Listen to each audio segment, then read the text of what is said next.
Well, welcome to episode 54 of the Let's Talk Thyroid podcast. It's hard to believe that it is almost Christmas. 2021 is nearly over. So I hope you're all getting ready for Christmas and able to spend some time with family and friends. In today's episode, back by popular demand, and I'm talking very popular, is Bronte May, who is a naturopath that has Graves' disease, has been able to manage her Graves' disease very proactively and very naturally over time. Now, Bronte was a guest on the show at episode 20, which was last year, and it has been consistently one of the most popular most of the time, the most popular episode on the show, which says to me that there is a great need for people with Graves' disease or hyperthyroidism to get access to great information. So if you haven't listened to episode 20 yet, I suggest it's probably better to listen to that one first. Although we do go over a few of the basics in this episode, you'll certainly get more of Bronte's story. So Bronte, after being able to heal her own thyroid, that prompted her to go and study naturopathy. And so now she really works with thyroid patients on the full spectrum of thyroid issues, not just Graves' disease, to help them discover root causes and to really treat their health holistically. You're going to love Bronte. I hope you enjoy this episode where we kind of cover some of the Graves hyper basics, but we cover a lot of the questions that get asked in the Let's Talk Thyroid community about how to manage Graves' disease, and a few particular questions as well. So I'm not going to say any more. I'm going to let you sit back, relax, enjoy this conversation with Bronte. I hope you really love it. Hi, and welcome to the Let's Talk Thyroid podcast, where we discuss different aspects of living a healthy thyroid lifestyle, positively and practically, so that you can really thrive and not just survive. So join me, your host, Annabelle Bateman, and Let's Talk Thyroid. Well, welcome Bronte back to the Let's Talk Thyroid podcast. You're my first guest to come back for a second time, so thank you. Hey. Thanks for having me. Yeah, well, look, we're going to dive right into Graves and hyperthyroidism. Your episode that we did previously is episode 20. So for those listening, you'll definitely want to go back and listen to that. Has been one of the most, and at times the most popular of all the episodes of the podcast so far. So I know that you've got lots of valuable information to share, and people with Graves and hyperthyroidism just don't seem to have the same wealth of or access to as much information as, say, the Hashimoto's side. So yeah, so true. Yeah. So why don't we do a quick recap, Bronte? Just tell us a little bit about, who you are, what you do, how did you, come to, your Graves story, and then we'll take it from there. Is that okay? Yeah, sure. How long ago now? Maybe about 10 years ago now, I was diagnosed with overactive thyroid, for hyperthyroidism. And I set out to heal myself naturally, although I was on the medication as well. But I went and did Ayurvedic and acupuncture at the same time. And then when I started to wean off the medication from the support from the Ayurvedic, I moved over to Chinese med. So I was taking Chinese herbs. And then after a couple of years, I stopped taking the herbs. I moved interstate and had a really stressful period, moved back into Victoria and had a relapse. And it was pretty severe. Like, I had a racing heart, rash all over my body, loads of other symptoms. I won't go into a long story because people can go back and listen to the other podcasts. But essentially I had a relapse, was diagnosed with Graves. And the endocrinologist gave me three options, that I could have my thyroid removed, have radioactive iodine, or if I stayed on the medication, there was risk to stay on medication longer than 12 months for the anti-thyroid medication. And he said, don't worry, you've got 6 weeks to think about it. And long story short, I just decided through the help of a friend, decided to change my diet. And when I went back, I told the endo that that's what I decided. He told me I was crazy. And then a couple of months after that, I went back and all my antibodies had reduced dramatically and my thyroid was back in normal range, although I was on thyroid meds. So that would have brought the thyroid function back into range, but it doesn't treat the antibodies. So just changing the diet reduced that. And I was like, wow. And my endo was like, nah, that was just lucky. Like there's no scientific research that it's from your diet. But I just kept on my path of trying to unravel, okay, is it just diet? I went and saw lots of different naturopaths and then just discovered that I had a real passion for health and I wanted to help other people to heal as well, because I thought, well, if this endocrinologist isn't even interested to hear about what I'm doing, and it wasn't even an option, they're just like, okay, it's like operation or blowing it up or medication. I was like, okay, there's got to be more to it. So I wanted to teach people about that. So I set out to study to be a naturopath, and here I am helping other women. Yeah, and giving them hope and solutions. Absolutely. Yeah. And because we are meant to work in harmony with the body, with nature. We're not really separate. So it doesn't make sense to just go in on one angle to treat the conditions. Yeah. We're a whole person, aren't we? So needs that holistic approach. And so the people that you work with now, do they all have Graves' disease? Are they a spectrum of thyroid patients? What's your practice? It's a spectrum. I think people are probably gravitating to work with me if they have Graves, because they want to, sorry about that noise interrupt, because they want to work with someone who understands their journey. But no, I do work with Graves, Hashis, hypo, so people who aren't quite having autoimmune yet. So they've come to me and they know that there's something up. But I do treat other conditions, but my main passion area is obviously thyroid health. Yeah. Oh, and thyroid nodules as well. I'm treating clients for that. Okay. So let me just ask that question. That's not some of the questions that we've got planned, but how do you treat thyroid nodules? Essentially, it's the same as, I think, for me, you're wanting to look at the body as a whole, no matter what, because when we have a thyroid condition, it's just a symptom. If there's nodules, it's just a symptom, really, because it's just the body communicating that something is out of balance. So then when we need to look at that person as a whole and I unpack their whole story to figure out where are the red flags that have contributed to this person's physical vessel becoming unbalanced. You know, is it that they had trauma in their past? Have they had a lot of gut infections? Have they had a lot of toxin exposure? Is their diet really poor? I even go right back into from when they were born. So if someone was not born, didn't have a natural birth and wasn't breastfed, that can reduce their immune system strength. So having being born naturally and breastfed increases your gut, it supports your gut biome, and that's where your immune system is. And so there's lots of red flags that we look for, you know. Did that person have a lot of, like I said, toxin exposure? Did they have a lot of illnesses? Did they have a lot of antibiotics through their life that has disrupted their gut biome, therefore reduced their immune system? Because health starts in the gut. So when I'm assessing the patient, I'm looking at them holistically, whether it's nodules, Graves, Hashis, or whatever it is. Yeah. Oh, that's interesting. So it's the same process of what would have been the triggers. Yeah, interesting. Okay, and then removing those things. The individual. Yeah, there are commonalities of things that, you know, I would be prescribing for someone with a thyroid condition or nodules. Do they just have nodules and they don't have an autoimmune aspect?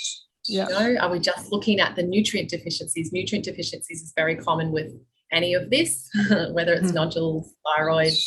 And like I said, underlying infections, toxin exposure, toxin burden on the body, stress is so huge. I talk about this all the time, and that's why I bang on about earthing, and that is one of the questions that one of your listeners had asked about earthing. Yeah. And healing the gut. Yeah.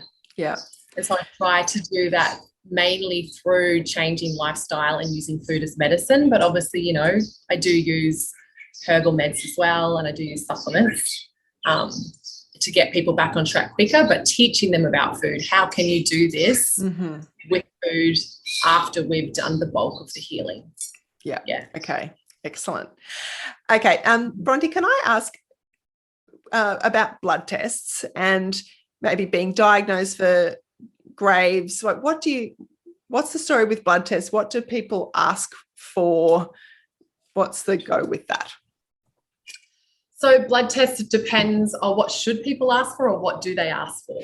What do doctors ask for? You can answer that. Yeah. Okay. What should people ask their doctor to get? Yeah. So the mainstream medical model is they are generally just looking at TSH and sometimes TSH and T4. A lot of doctors, even when my clients have been diagnosed with a thyroid condition, are generally just looking at those things. And so I often get my clients come to me and they just present TSH and T4 and I'm like, that's like reading one page of a book and thinking you know what the whole novel's about, and you don't. So what they should be asking for is the TSH, T4 and T3. So this is the thyroid function test and you'll see it on the pathology form as TFT. But sometimes when you go and have your blood taken and the sample gets sent off to the lab, if the TSH is in normal range, what they deem to be normal range. So let's talk about normal range before I move on. What is deemed normal range in mainstream medical model is the averages of all of the tests that have gone through that lab. Now, the thing is that when we average all of those tests that have gone through there, most of the people who are getting their blood tested are not deemed healthy. They're not in optimal range, right? So there's a difference between in the medical model range and then there's optimal range is what we as functional practitioners look at. So if the TSH is within their range, then oftentimes they won't go ahead and test the T4 and T3, or they might just do the T4 and leave out the T3 because that's the system that they need to follow. And so it is frustrating because oftentimes my clients, even myself, have had to go back to go and have blood taken again to try and get the T3 and T4. So that's the thyroid function. Then we often like to look at reverse T3 as well. So sometimes when somebody is in, we can look at it if you're overactive or underactive, but for some people who are underactive, it's caused by stress and inflammation in the body. The body will shunt off the T4 into reverse T3, but not convert it into T3. So they might have a lot of T4 or maybe they don't have enough either way, but it's getting shunted off into reverse T3. And this happens, like I said, when there's inflammation and high stress, which is why managing stress is important. Then the other factors we're looking at is the antibodies.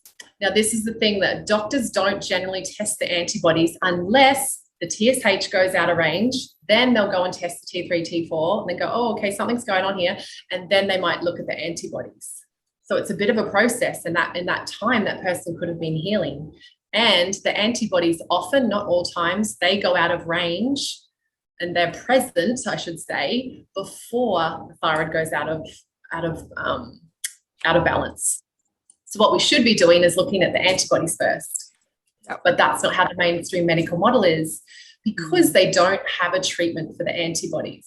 So when the thyroid goes out of balance, they just go, okay, this part of the body's not working, so let's just take it out and give them medication. Right? And there won't be politics on that. So what are the antibodies called that if you've got Graves or hyperthyroidism? Are they different to the Hashimoto's antibodies? So there's TPO, thyroid peroxidase antibodies, and there's TG antibodies, thyroglobulin antibodies. And these are present in Hashis and Graves. And then there is thyroid stimulating immunoglobulin, the TSI. That's more prominent in Graves. Or there is TRAB antibodies as well, TSH receptor antibodies. It's the same thing as TRAB. It's like the nickname is TRAB. Okay. So that's probably more present in Graves as well. So if the person has Graves, it's a good idea to either test the TSI or the TRAB, one or the other. You don't need to do both. Okay.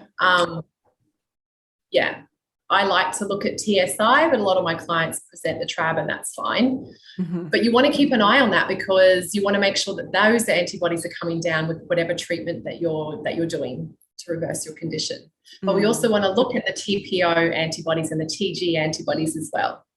But if it's Hushies, generally we're just looking at the TG and the TPO antibodies. Yeah. Okay. You want to be asking for all of those. So that's just to do with the thyroid. Then I want to go and look at thyroid cofactors as well. So we want to look at the zinc, iron, selenium, iodine as well. So without testing that, and I've had doctors say to me, well, I don't really know how to interpret that test. I said, it's fine. Could you please run it because I can interpret it. But yeah, so a lot of clients can't say that. Yeah, so that's looking for those nutritional deficiencies. And would vitamin D be in that category as well? Yes, I look at vitamin D. It's very important for healing, especially when there's an autoimmune aspect, but most people are deficient. So on vitamin D, the range, remember I spoke about the lab ranges, it's from 50 nmol per litre, nanomoles per litre, I think it is. So yeah, that's deficient. That's not optimal range. So we want it over 100 is where it should be. So if someone has even got 75, that's still considered deficient. I mean, it's not greatly deficient, but I've had clients come to me that are like 45 and I'm like, whoa, yeah, we need to get vitamin D up. Yeah, that's right. Yeah, I had my son tested in the middle of the year and his vitamin D levels were 38. Wow. Yep. So we've just had them tested again this week or last week. So I'm just waiting for those test results to see, because we've done a lot of supplementing and get into the sun where you can in amongst finishing grade 12. So, it's, we'll be interested to see. But critically low at 38. So, yeah. Let's talk a little bit about that though, because that is very important for overall health, not just thyroid. So whoever listens into this and they can relate it to any of their family members. We have been made afraid of the sun, and yes, like people like me, I'm quite white. I can burn very easily. But if you just go out for 5-10 minutes near the middle of the day, just to get that UV exposure to be able to create vitamin D. So vitamin D is actually a hormone. So when we get exposed to the sun, it goes through a process to create vitamin D. Yeah. So it's important. Or if you don't want to go out in the middle of the day or you can't, because I would just go sit out on my lunch break. Just go out a little bit in the morning and in the afternoon, but you might need more time for that sun exposure. But the darker your skin, the more time you need. So someone like you or I, 5-10 minutes might be enough. But if we had darker, beautiful skin, then we would need more time, 20-30 minutes perhaps. But you can break that up. Yeah, and it is, I know, because my doctor's given me that advice in the past. 5 to 10 minutes in the middle of the day when everyone says you shouldn't be out in the sun. You should be out in the sun with as much skin exposed, particularly fatty parts of your body. So I always say, lift your shirt up, get your, tummy. My tummy's got a fair amount of fat stores in there. Is that what you would say too? If you can expose as much skin to the sun for very short periods of time? Yes. But people who are in, like for Australia, the more southern states where they don't get as much sunlight and it's not as strong, and in the winter time, I always say to expose your forearms because that's where you're going to be able to get more of the UV to produce vitamin D. Oh, that's interesting. Just roll up your sleeves and put your forearms out. Yeah. Oh, well, that's good. I hadn't heard that. That's practical, isn't it, too? If you're in the middle of Melbourne or something, I suppose you're probably not going to want to strip off in the middle of winter. Here in Queensland. Yeah, up here it's like I've got half my clothes off anyway. It's too hot. We don't get stuff. Okay, that's really helpful because, I know vitamin D is super important. So, we've got lots of questions that have come in, from the Let's Talk Thyroid community about Graves' disease. And some of them are general questions like, how do I, maybe it's not an easy question, but a general question, like how do I manage Graves' disease long-term? How would you, just in general terms, like how would you see that the management of Graves' disease long-term? Yes, so there is a process to heal and it can feel quite strict or restrictive for some, and that comes back to mindset, which is what I coach my clients through. But essentially what I teach my clients is this is lifestyle change. It's not going to be as restrictive as that first 3 months of healing, 3 to 4 months. You can start to loosen it a little bit. but there needs to be consistency across all of your foundations of health. Yeah. Mm-hmm. So your main, I think may have spoken about this in the last podcast, is your main foundations of health is like, if you think of it like a legs of the chair. So there is your sleep, your nutrition, your movement, and your stress management. There is also the other aspect of the emotional side and healing suppressed traumas and things like that. Relationship with self and others, relationship with something greater than self, whatever your belief system is. So that is like the other aspects. But the four main pillars are those four that I mentioned. So the sleep, nutrition, movement, and stress management. So you want to be really consistent in managing those areas. So you'll notice, and I have noticed in my own healing, that when I drop the ball on one of those, I can notice changes in my health, or I will see it in my lab results. So that's the main things. And so then obviously upon that healing journey, like I said, everybody's red flags are different. I'm just going to label them red flags. So whatever your nurture spots are. Yeah. So was it, there's, a higher exposure to toxins? Did you grow up on a farm where there was crop spraying and you were exposed to toxins all the time? Did you grow up when you didn't have very great nutrition? Were you always eating takeout? Did you have a lot of antibiotics that we need to work on gut health? So it is case by case. But it's coming back to what I said earlier in this episode of looking at nutrient deficiencies, gut health, infections, toxin load, stress. Yeah. Say that. Yeah, stress. I think, every episode I talk to people, stress. And it's a tricky one, particularly since 2020. Like, even if your lifestyle is not that stressful, you are picking up on the collective stress. So it's really important that you have practices or learn practices where you can process that energy, because that stress and that emotion is just energy, and it's either stuck or it's in motion, right? So we want it to be in motion. We want it to move. We want it to move through us. We don't want to suppress it. Don't be afraid of your emotions. We have a grand spectrum of emotions, and we should be able to feel them freely, whether that's sadness or anger or frustration, whatever it is, and allow it to move.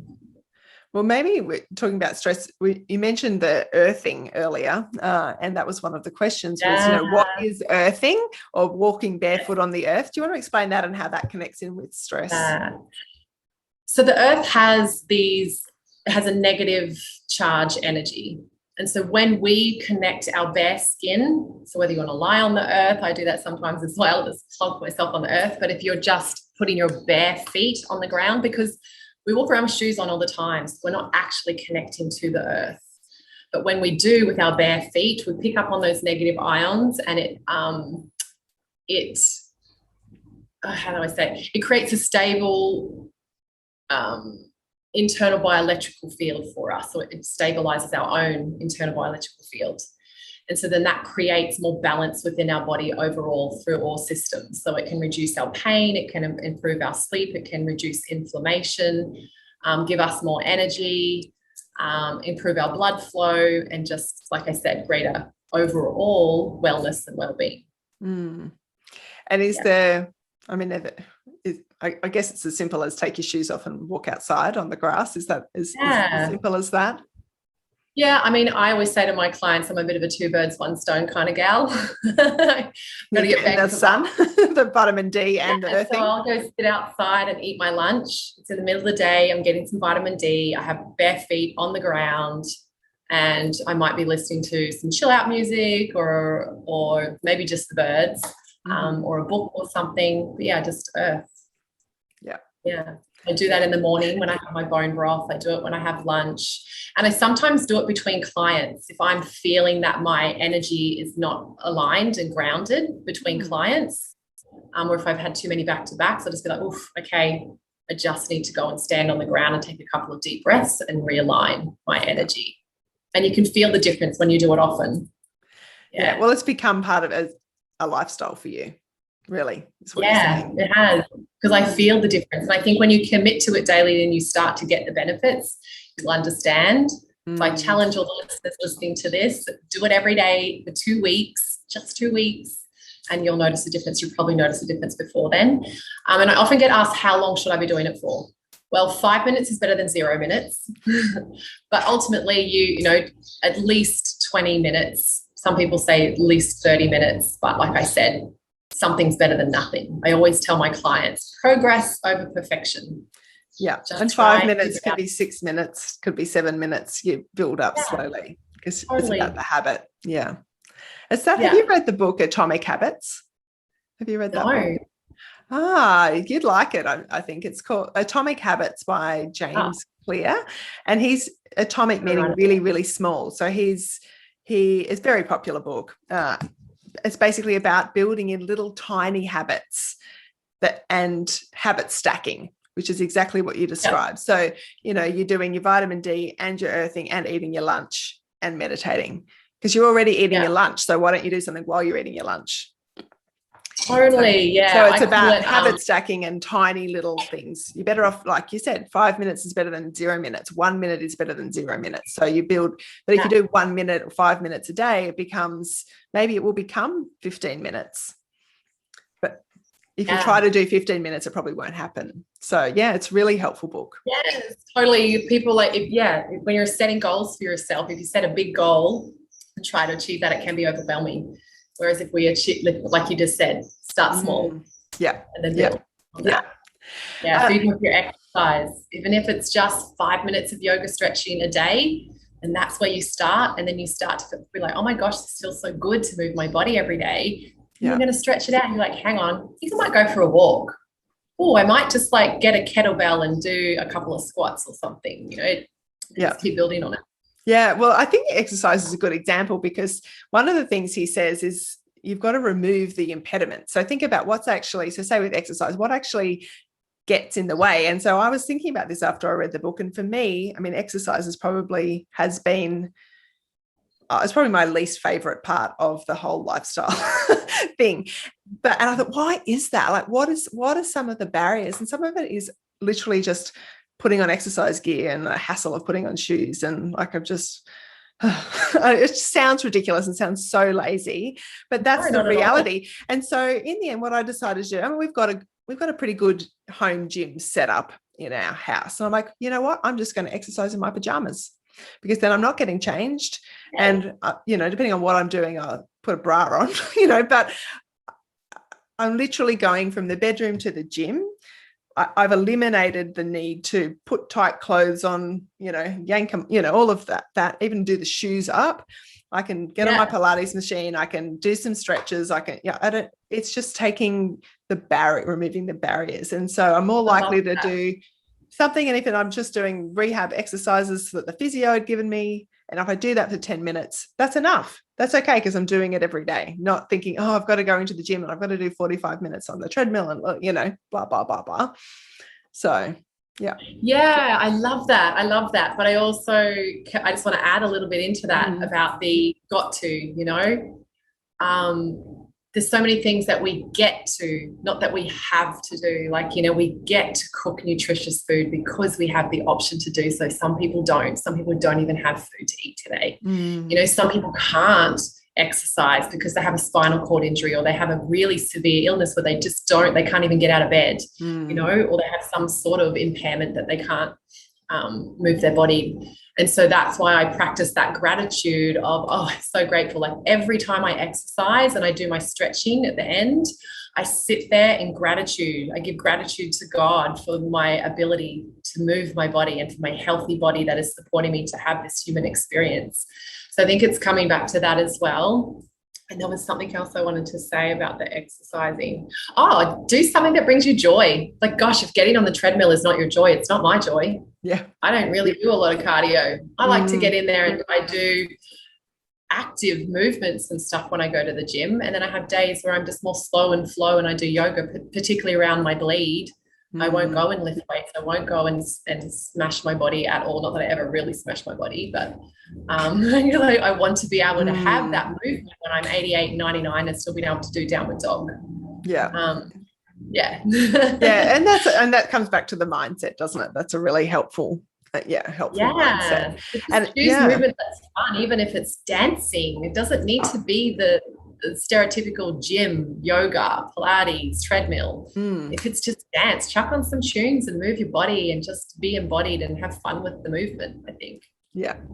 No, I like In that your too. PJs, or your underwear, or naked, whatever. Yeah, whatever. I won't subject my teenage children to me exercising naked. Your pajamas is like, that's okay. That's the barrier. The barrier of getting changed is gone. So that's all good. That's not a pretty picture. Bronte, one of the other common questions that people ask is, from a dietary perspective, like, is there a best hyperthyroid Graves diet? What should people be eating or not eating in general terms? I think in general terms, if you don't have the autoimmune aspect, I would absolutely, no ifs, no buts, no maybes, no matter where you are on the spectrum with your health, no gluten, no dairy. It needs to go. It causes too much inflammation, and it can lead to leaky gut. No, even if you are not celiac. So gluten causes inflammation in anybody's body, whether you are celiac or not. So I think anybody who removes it and commits to it and just doesn't do like, oh yeah, for the most part, it's either you're in or you're out, the light's on or the light's off. There isn't an in-between. So I think if you commit to it and just commit for the 2 weeks and see how you feel and see the changes, that's very important. But with regards to the autoimmune aspect, you definitely want to be in some form of anti-inflammatory diet. The diet I recommend for most of my clients, unless they are vegetarian or vegan, then we have a different workaround for that, is AIP. And a lot of people do find that it's restrictive, but hey, there are so many other foods out there that we're just not eating. Like if you think about it, most people go to the supermarket and pick up their same fruit and veg every week. They just get their carrots and their broccoli and their pumpkin or whatever they choose. And there's so many other things. Like when was the last time you bought Brussels sprouts? When was the last time you bought some purple cauliflower or purple carrots or artichoke? A lot of people don't buy artichoke. I don't think I've ever bought artichoke. And it's so helpful for thyroid as well. But it's also helpful for our gut biome. Helps to fit. It's like the prebiotic, which is the food, for the probiotic being our bacteria, our beneficial bacteria. And there's plenty of vegetables that are like that, prebiotic foods. So that's like where we use food as medicine. So I think they're sort of the main things. Was it about the diet? Was the question diet? Yeah, it was.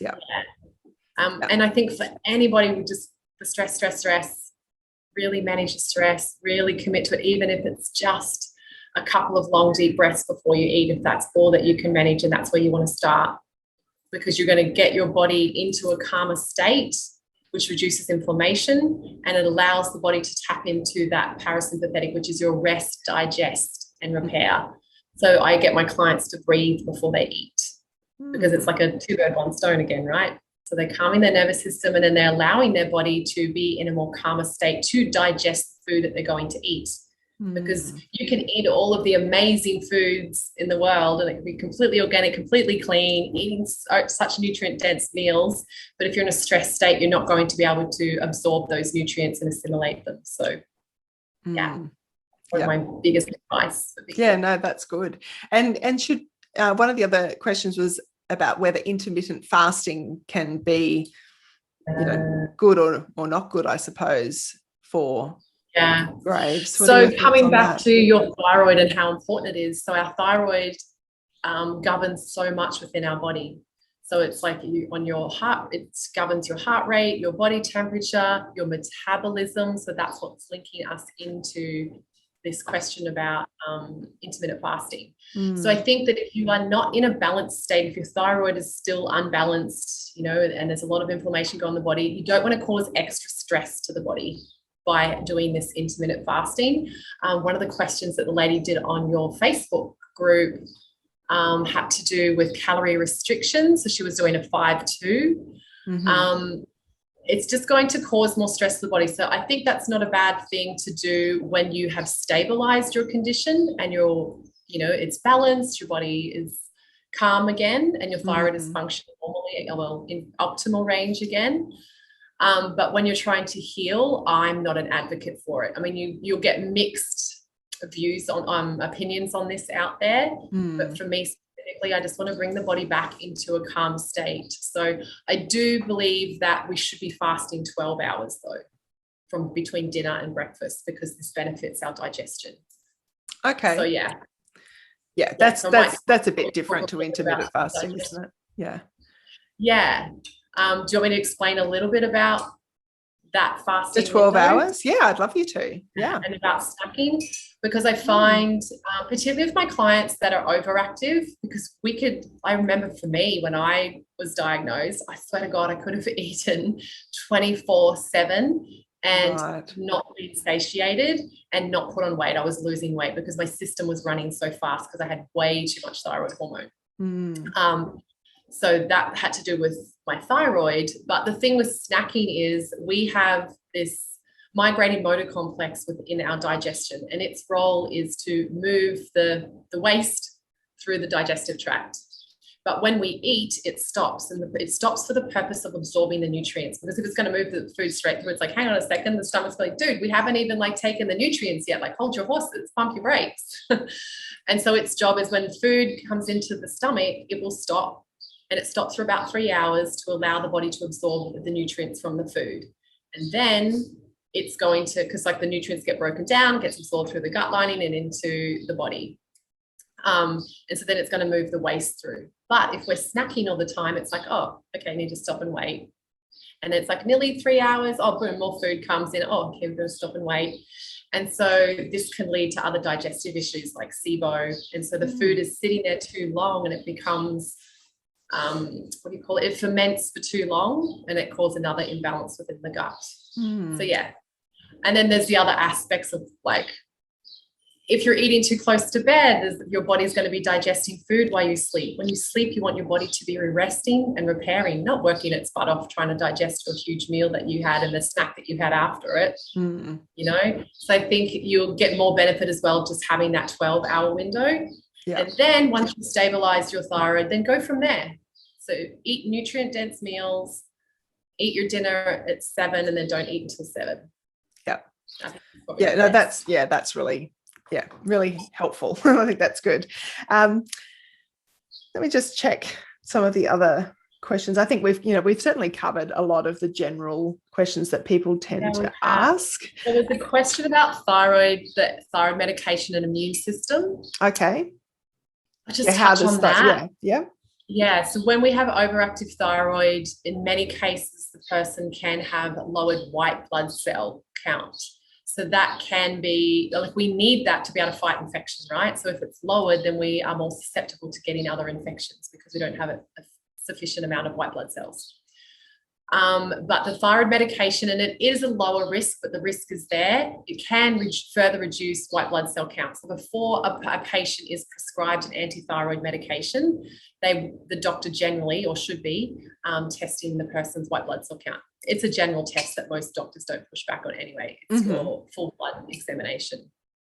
So that's the thyroid medication. So yes, it can, and that can be the long-term risk factor of being on anti-thyroid medications for a long period of time. Okay. That's why when my endo said, okay, you've got these 2 options, and I said, well, what happens if I stay on a thyroid medication? He goes, well, it's kind of an option, but you've got to understand the risk. It can affect your white blood cell count, which can increase your risk of infections and cancer.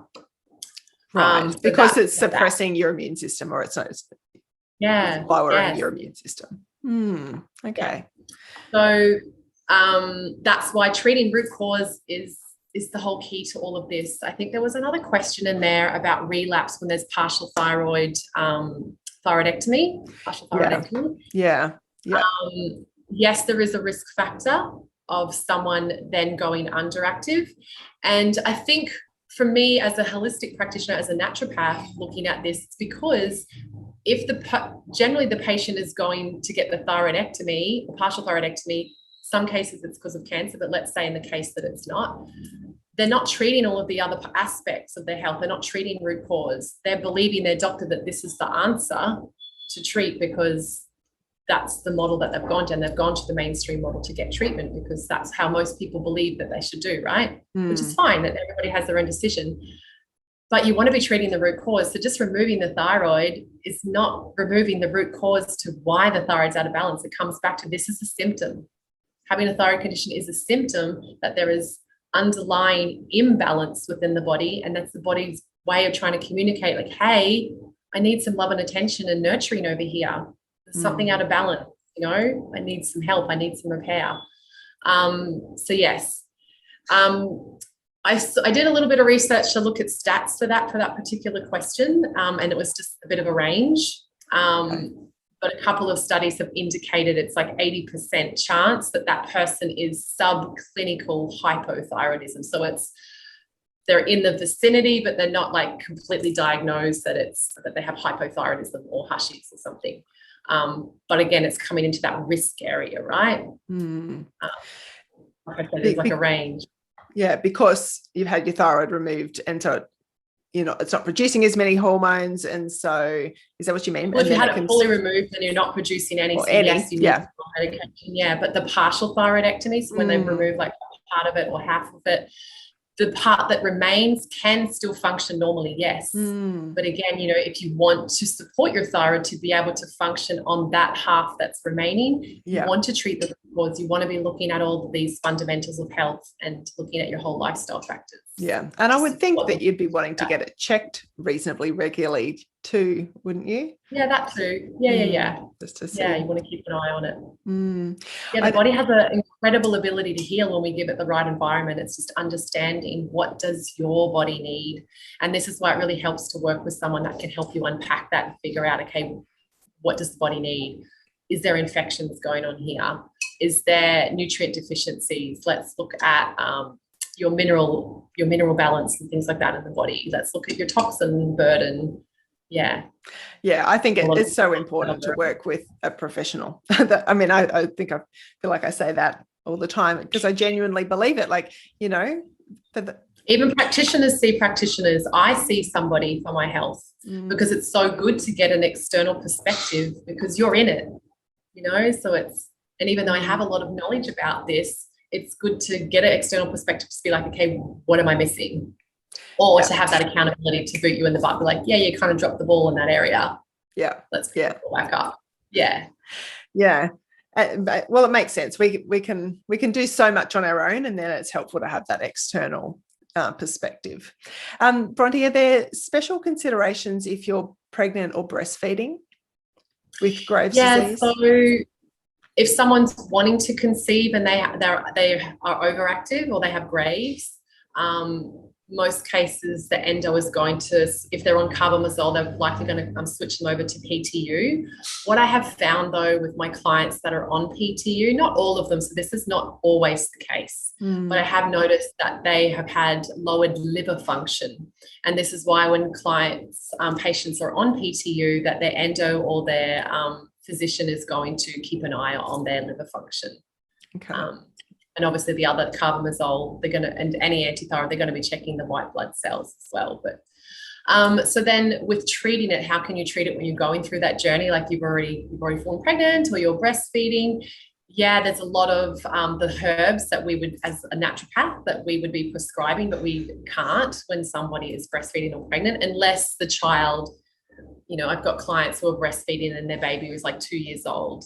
So it's not as risky then. But what I do with those clients is I can drop dose so they won't have the full dose of 7.5 mils twice a day of a herbal tincture. I might just do it as a drop dose throughout the day, so much lower doses regularly throughout the day. That has less impact on the breast milk. But again, you're coming back to your foundations of health. It always comes back to your foundations of health. Yeah. Like it is lifestyle. When the body is out of balance, it comes back to what is the person doing in their lifestyle and their day-to-day, because it matters. It really does matter. I just did a post on that this week. A lot of endos and doctors are like, oh yeah, you can change your diet, but it's not going to do anything. But it does. You've got to better believe that what we put in our body, what we put on our body makes a huge difference. What we do every day, how we think, like I ask clients, how do you feel about your health? Like, if you could vocalize that about your health, what is it? How do you feel about it? And a lot of people are like, oh, it's frustrating and it could be better, rah, rah, rah. And I'm like, okay, if your best friend spoke about you like that, oh yeah, Sarah could be better. She's not that great. Like she's kind of frustrating. You'd be like, you probably reassess whether you want to be friends with her or have to sit down and have a hard conversation. So I think if we show up lovingly for our body and be like encouraging, like for it to do its best work. Like when people encourage us and see our positive aspects of ourselves, we shine better. We stand up taller. We show up as our best self when we're around that person who sees our qualities. So how can we do that with ourselves, with our body? So that's a big aspect of it as well. But with the breastfeeding and pregnancy, you can have a tea. You could easily have a tea, lemon balm. So the motherwort and bugleweed are herbs that we prescribe for overactive thyroid, but it's not, it's contraindicated for pregnancy and breastfeeding. But then we can use lemon balm, and you could just, you have access lemon balm to tea. Yeah, I mean, it's not going to be therapeutic doses, but it's still going to help support you somewhat. What about I don't know if you know this, but with Melissa essential oil, because that comes from lemon balm, would that help? Could you use that? Yeah, I'm not an aromatherapist. I guess they could probably put it on the soles of their feet, because that's what you can do for children, so that would be safe. Yeah, I don't know. It just made me think lemon balm, I think, Melissa. It's an expensive one, though. It's very expensive. It is very expensive. So, yeah, your lemon balm tea. Well, actually, there was a stage where I grew lemon balm, because it's like it's a mint in the mint family, and just put the lemon balm leaves in hot water as a tea. Yeah, my hairdresser's done that before as well. She offered me tea, and she's like, "I've got fresh lemon balm." I was like, awesome. Yeah, nice. And look, I think coming back to that pregnant breastfeeding, it just highlights the importance of, particularly if you're pregnant or breastfeeding or wanting to fall pregnant, that you're working in with, a practitioner who knows exactly how to help you manage that. It's not something that you should be just doing kind of on your own. Surprise pregnancy and you're actually planning, I think it really pays to invest in working with a holistic practitioner to try and bring some balance back into your body and reset, so that you are in the most optimal health that you can be when you conceive, because you want to conceive having strong, healthy genetics as well to procreate a new human, right? But you also want to be in optimal health to move through that journey, because it can put extra stress on the body, Yeah. Especially when they're getting into full term and they're not sleeping as well. But then when baby comes, then you never sleep. Exactly. And then that can then trigger, because many women who then go through pregnancy, oftentimes they're getting a thyroid condition after pregnancy, because the body will prioritize the nutrients for the baby, because there's just a priority within the body. You're not priority when there's a baby growing inside of you. So the nutrients go there. And then when the baby's born, again, the priority is the nutrients to create the breast milk as well. So then the mother's underslept. Most of the nutrients is going for the breast milk production and for the baby. And then the mother can become nutrient deficient. So it's so important to be on top of your nutrients, having nutrient dense meals and food prepping and stuff when you're on that journey, which I know is easier said than done, but hey, delegate. Yeah, that's right. Outsource. Yeah, that's a different conversation. Look, that is a totally different conversation. We actually should do a podcast on that, about thyroid personality types. Oh yeah, that would be super interesting. Yeah. I've done a podcast on that. Have you? Yeah. I must go and check it out. Yeah, go check it out. I'd love to know what you think. Yeah, just about 3 or 4 episodes ago. Yeah, so it was just me with my thoughts around the thyroid personality, and I've got a section of it in my book that I'm writing too. So, but yeah, I'd love to know what you think. It's fun. Yeah, I love what you're doing. So many like women are benefiting from this information that you're disseminating. I just love connecting with with people like you all around the world. It's I feel very privileged to be able to connect with people and provide a vehicle, I suppose, to share that information. And that might be a nice way to wrap up, because we could keep talking for ages, but I think we've covered most of the questions. So how should people connect with you? How can people work with you if they want to work with you and get more of personalized Bronte thyroid care? Yeah. So I'm mainly on Instagram. I do shoot those posts through to Facebook, but I'm not very active on Facebook. So you'll find me on Instagram. It's Bronte. Oh, what is my handle? BronteMay.naturopath. Yeah, that's my handle. And then from there, you'll be able to go into my profile to find my website. But the website is bronte-may.com. Yep. And you do run a reset program. Do you want to talk about that? Yeah, so it's 12 weeks and we dive into all of this. So, the first consult is like unpacking your whole health history and then figuring out where the red flags are, so your nurture spots of where we need to go in and heal.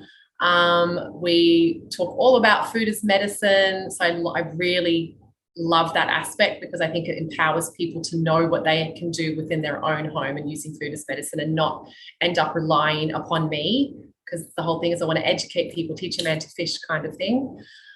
We go into low tox living, we go into mindset, and we can go into the emotional healing aspect as well, because I do EFT as well.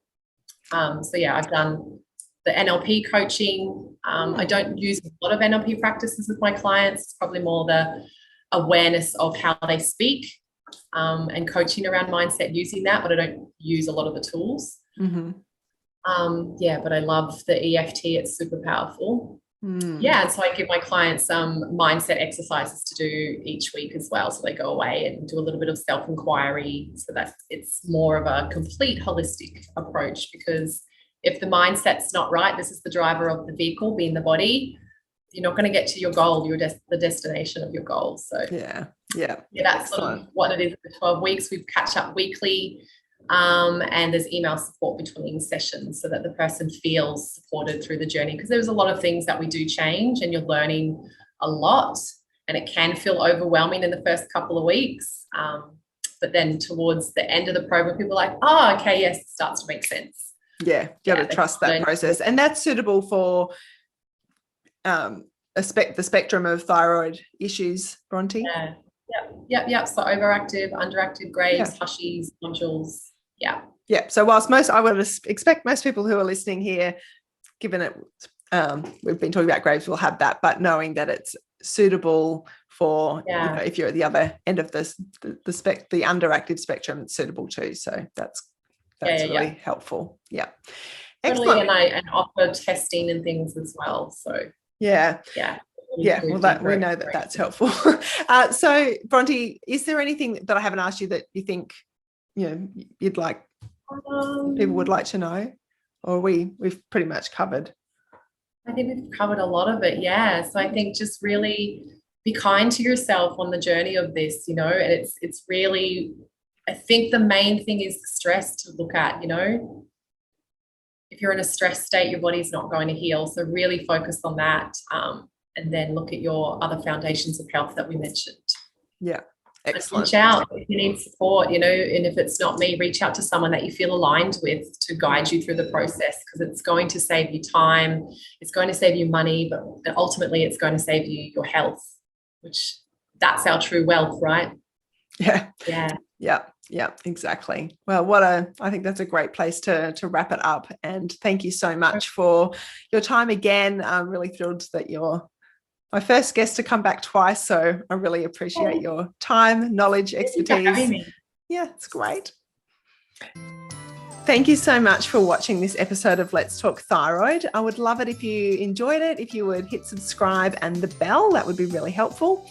Even more helpful, actually, would be to share it with someone else who you know has thyroid issues or you think would benefit from listening. That really is part of my mission, I suppose, is to spread the message of positive and practical approach to managing your thyroid health, so that people really kind of have more energy to get on with living their life and not just kind of trudging through each day. So spreading that word really genuinely helps other people feel better, live better, be better. The best way that you can connect with me is through my website, which is annabellebateman.com. From there, really, you'll be able to connect in all the other ways. I would love it if you would join my Facebook community group. There's lots of great support there. It's all free. That's just being with like-minded people. But from the website, you can also book a strategy session with me. So if you're feeling a bit overwhelmed, not too sure where to start, then book a strategy session. There's also freebies to download and links to look at my online courses or purchase some essential oils or my cookbook. So that's really the hub, would be annabellebateman.com. But look forward to connecting with you and just being in this thyroid health journey together. Have a great day. Bye. The information presented and discussed in this podcast is not intended to diagnose, treat, cure, or prevent any disease and should not be used as a substitute for proper advice from a qualified professional.